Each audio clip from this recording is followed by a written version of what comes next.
Fixing Cash App, please try again later error is pretty easy thing to do. Today I'm going to teach you how you guys can fix your Cash App please try again later error. Well, the process is very simple. As you guys can see, if I go to my Cash App and there you go, it is telling me that you're not able to sign up this time. You just have to try again later. Well, in order to do that, what you have to do is you just have to try again after a few minutes. If you already have a Cash App account and you're facing this problem, you just have to try a few minutes later and the error should be gone.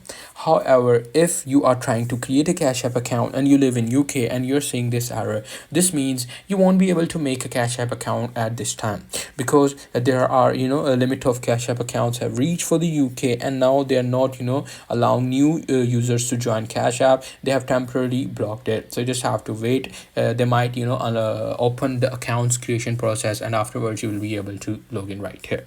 So that's pretty much it. That's how you will be able to do it. Hope you guys find this video helpful.